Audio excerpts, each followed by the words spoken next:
Hi friends. ఈరోజు వచ్చేసి మనము ఆపరేషన్ పోలో గురించి డిస్కస్ చేయబోతున్నాము. అసలు ఆపరేషన్ పోలో అంటే ఏమిటి, అది ఎప్పుడు జరిగింది, అసలు ఆపరేషన్ పోలో జరపాల్సిన అవసరం ఎందుకు వచ్చింది అనే దాని గురించి ఈరోజు మనము డిస్కస్ చేయబోతున్నాము. సో ఈ ఆపరేషన్ పోలోను వచ్చేసి మనము కాటన్ పిల్లర్గాను, అదేవిధంగా వచ్చేసి ఒక సైనిక చర్యగాను చెప్పుకోవడం అనేది జరుగుతుంది.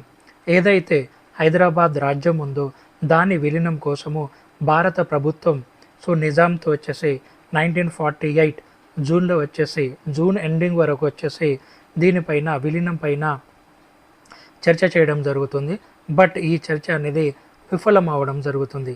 ఫలితంగా 1948 జూలైలో వచ్చేసి భారత ప్రభుత్వము హైదరాబాద్ పైన సైనిక చర్య జరపాలనుకుంటుంది.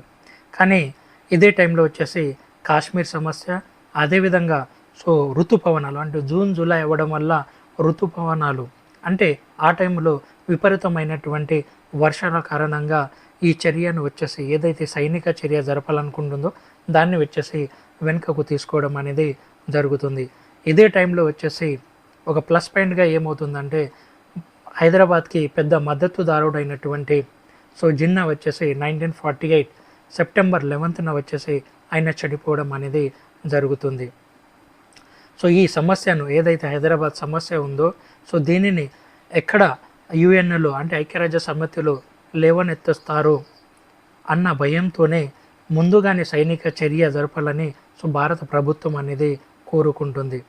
అదేవిధంగా వచ్చేసి ఏదైతే హైదరాబాద్ రాజ్యంలో ఎవరు రజాకార్లు కానీ అదేవిధంగా కమ్యూనిస్టులు వీళ్ళు చేస్తున్నటువంటి హింసకు వ్యతిరేకంగా మేము శాంతి భద్రతల కోసము సైనిక చర్య జరుపుతున్నామని ముందుగానే ఎవరికి బ్రిటిష్ హై కమిషనర్, అదేవిధంగా పాకిస్తాన్ హై కమిషనరేట్కే, అదేవిధంగా మన అమెరికా ప్రభుత్వానికి భారత ప్రభుత్వం ముందే వాళ్ళకు ఇన్ఫార్మ్ అనేది చేయడం అనేది జరుగుతుంది. అయితే 1948 సెప్టెంబర్ 13న వచ్చేసి భారత ప్రభుత్వము సైనిక చర్యను స్టార్ట్ అనేది చేస్తుంది. ఆ టైంలో వచ్చేసి లెఫ్టినెంట్ జనరల్గా ఈఎన్ గోడార్డ్ అనే వ్యక్తి ఉంటాడు. అదేవిధంగా వచ్చేసి దీనికి నేతృత్వం వహించినటువంటి లెఫ్టినెంట్ జనరల్ వచ్చేసి మహాదేవ్ సింగ్, మహారాజా సింగ్. వీళ్ళు వచ్చేసి ఏం చేస్తారంటే సైనిక చర్యను స్టార్ట్ చేస్తారు. దీంట్లో వచ్చేసి నేతృత్వం వహించినటువంటి మరో ఇద్దరు వ్యక్తి ఉంటారు. ఒకళ్ళేమో వచ్చేసి షూలాపూర్ నుండి మేజర్ జనరల్ అయినటువంటి వ్యక్తి జేఎన్ చౌదరి, అదేవిధంగా వచ్చేసి విజయవాడ నుండి నేతృత్వం వహించినటువంటి వ్యక్తి వచ్చేసి రుద్ర.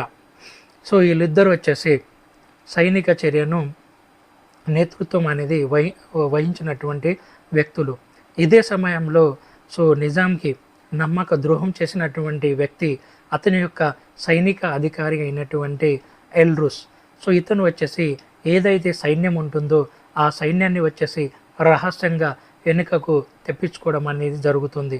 అంటే భారత ప్రభుత్వంతో ఈ ఏదైతే హైదరాబాద్ సైన్యం ఉందో దీనితో యుద్ధం జరగకుండా ఇతను రహస్యంగా ఆ సైన్యాన్ని వచ్చేసి వెనుకకి తీసుకోవడం అనేది జరుగుతుంది. ఇదే సమయంలో 4 రోజుల తర్వాత అంటే 1948 సెప్టెంబర్ 13th నాడు వచ్చేసి సైనిక చర్య స్టార్ట్ అయినప్పుడు 4 రోజుల తర్వాత ఈ జేఎన్ చౌదరి ఎవరైతే ఉంటారో అతను వచ్చేసి హైదరాబాద్కి అతను చేరుకోవడం అనేది జరుగుతుంది. ఆ టైంలోనే వచ్చేసి ఎవరు మన నిజాం ఎవరైతే ఉంటాడో అతను వచ్చేసి వీళ్ళు సైన్యం వచ్చేసి హైదరాబాదులో అక్కడ వచ్చేసి మొత్తము చేరుకోవడం అనేది జరుగుతుంది.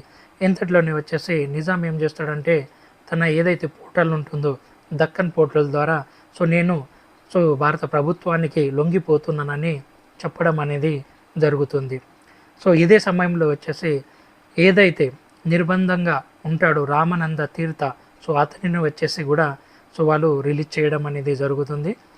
ఇదే టైంలో 1948 సెప్టెంబర్ 17th నాడు ఏదైతే నిజాం యొక్క సైన్యాధిపతి ఉంటాడో ఎల్రూస్ ఇతనిని వచ్చేసి జేఎన్ చౌదరి ముందు ఇతను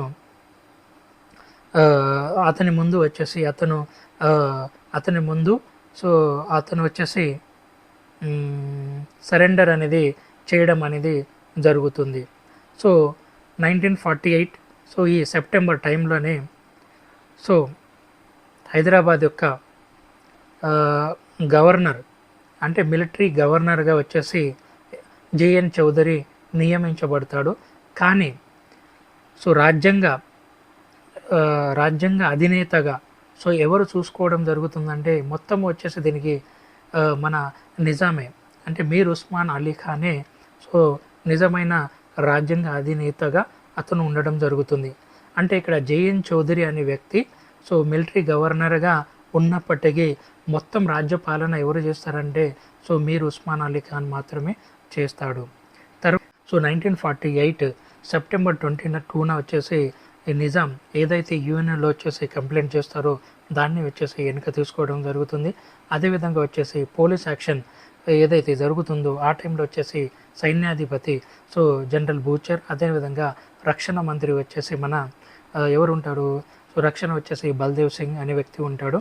సో అదేవిధంగా వచ్చేసి ఏదైతే మన రజాకార్ వ్యవస్థని నడిపినటువంటి వ్యక్తి ఎవరు ఖాసిం రజ్వీ, ఈ ఖాసిం రజ్వీని వచ్చేసి తిరుమలగిరి జైలులో వచ్చేసి బంధించడం అనేది జరుగుతుంది. సో ఇదండి ఈరోజు ఆపరేషన్ పోలో గురించి. సో ఈ వీడియో వచ్చేసి మీకు నచ్చితే లైక్ చేయండి, షేర్ చేయండి, అదేవిధంగా సబ్స్క్రైబ్ చేయండి. Thank you.